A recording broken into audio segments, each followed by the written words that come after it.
Assalamualaikum warahmatullahi wabarakatuh. Perkenalkan, nama saya Siti Turhana. Saya dari jurusan Bimbingan Konseling Islam Fakultas Usuluddin Adab dan Dakwah, kelas BKI 2B. Di sini saya akan mereview sebuah buku untuk memenuhi tugas pendidikan kewarganegaraan. E-book yang saya review yaitu berjudul Pendidikan Kewarganegaraan dari Ristek Dikti. Terdiri dari 342 halaman dan 10 bab. Selanjutnya yaitu bab 1, pentingnya pendidikan kewarganegaraan. Secara etimologis, pendidikan kewarganegaraan terdiri dari dua kata, yaitu pendidikan dan kewarganegaraan. Pendidikan berarti usaha sadar dan terencana untuk mewujudkan suasana belajar dan proses pembelajaran agar peserta didik secara aktif mampu mengembangkan potensi dirinya. Sedangkan kewarganegaraan adalah segala hal ihwal yang berhubungan dengan warga negara. Secara yuridis, pendidikan kewarganegaraan dimaksudkan untuk membentuk peserta didik menjadi manusia yang memiliki rasa kebangsaan dan cinta tanah air. Kemudian, pendidikan kewarganegaraan senantiasa menghadapi dinamika perubahan dalam sistem ketatanegaraan dan pemerintahan, serta tantangan kehidupan berbangsa dan bernegara. Pendidikan kewarganegaraan Indonesia untuk masa depan sangat ditentukan oleh pandangan bangsa Indonesia, eksistensi konstitusi negara, dan tuntutan dinamika perkembangan bangsa. Selanjutnya yaitu bab 2, identitas nasional. Identitas nasional dalam konteks pendidikan kewarganegaraan lebih dekat dengan arti jati diri dan yakni yaitu ciri-ciri atau karakteristik perasaan atau keyakinan tentang kebangsaan yang membedakan antara bangsa Indonesia dengan bangsa lainnya. Identitas nasional Indonesia menunjuk pada identitas-identitas yang sifatnya nasional, bersifat karena dibentuk dan disepakati, dan sekunder karena sebelumnya sudah terdapat identitas kesukubangsaan dalam diri bangsa Indonesia. Kemudian bendera negara Indonesia, bahasa negara, lambang negara, serta lagu kebangsaan merupakan identitas bagi negara bangsa Indonesia yang telah diatur lebih lanjut dalam Undang-Undang Republik Indonesia Nomor 24 Tahun 2009 tentang bendera, bahasa, dan lambang negara, serta lagu kebangsaan. Selanjutnya yaitu integrasi nasional Indonesia.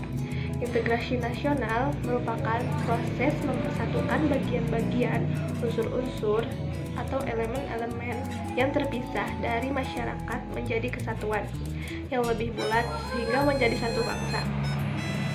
Jenis-jenis integrasi mencakup integrasi bangsa, integrasi wilayah, integrasi nilai-nilai, integrasi teori massa, dan integrasi tingkah laku. Kemudian, dimensi integrasi mencakup integrasi vertikal dan horizontal. Sedangkan aspek integrasi meliputi aspek politik, aspek ekonomi, aspek sosial budaya. Kemudian selanjutnya yaitu konstitusi dalam kehidupan berbangsa dan bernegara.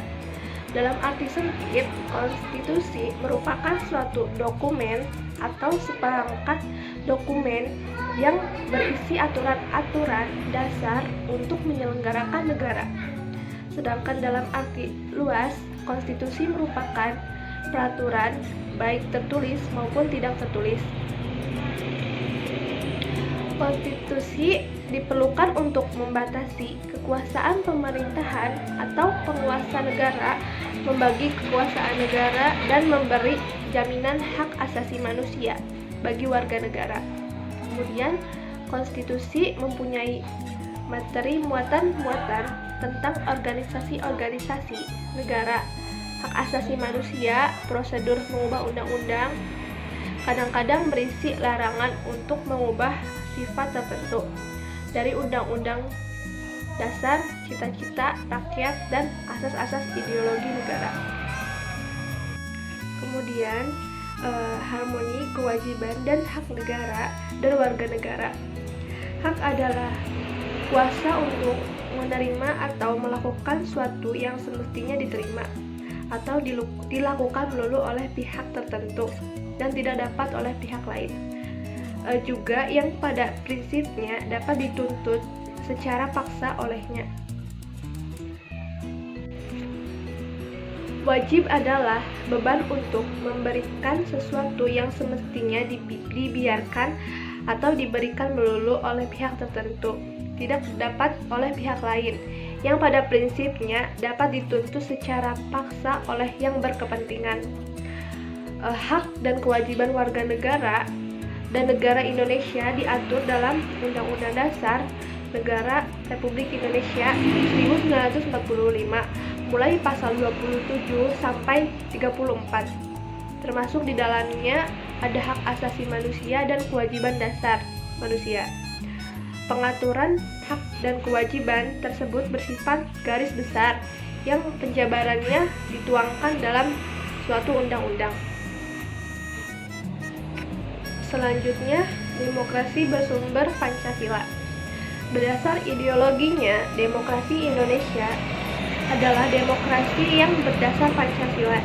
Demokrasi Pancasila dalam arti luas adalah kedaulatan atau kekuasaan tertinggi ada pada rakyat yang dalam penyelenggaraan dijiwai oleh nilai-nilai Pancasila.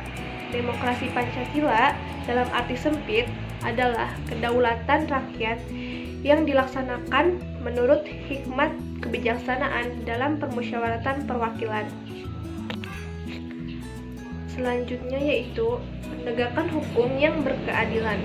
Dalam rangka mewujudkan sistem hukum nasional yang berlandaskan Pancasila dan Undang-Undang Dasar Negara Republik Indonesia 1945, pembangunan bidang hukum mencakup sektor materi hukum, sektor sarana prasarana hukum, serta sektor aparatur penegak hukum.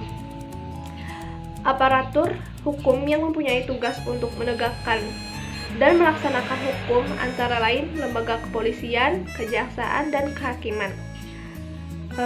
Peradilan umum merupakan peradilan bagi rakyat pada umumnya, sedangkan peradilan militer, peradilan agama, peradilan tata usaha negara merupakan peradilan khusus karena menggali perkara tertentu dan menggali golongan rakyat tertentu.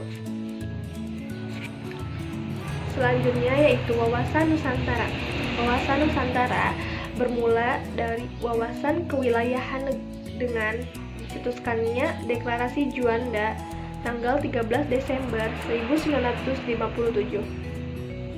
Inti dari deklarasi itu adalah segala perairan di sekitar, di antara, dan yang menghubungkan pulau-pulau yang termasuk negara Indonesia dengan tidak memandang luas atau lebarnya adalah bagian yang wajar daripada wilayah daratan negara Indonesia. Dengan demikian, bagian dari perairan pedalaman atau nasional yang berada di bawah kedaulatan mutlak milik negara Indonesia. Dan yang terakhir yaitu ketahanan nasional dan bela negara. Ketahanan nasional Indonesia adalah kemampuan yang dimiliki bangsa dan negara dalam menghadapi segala bentuk ancaman yang dewasa ini spektrumnya semakin luas dan kompleks, baik dalam bentuk ancaman militer maupun non-militer. Kemudian, kegiatan pembelaan negara pada dasarnya merupakan usaha dari warga negara untuk mewujudkan ketahanan nasional.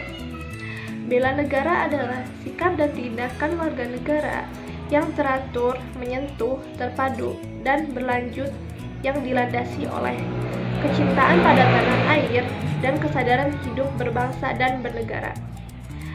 Mungkin itu saja review e-book dari saya.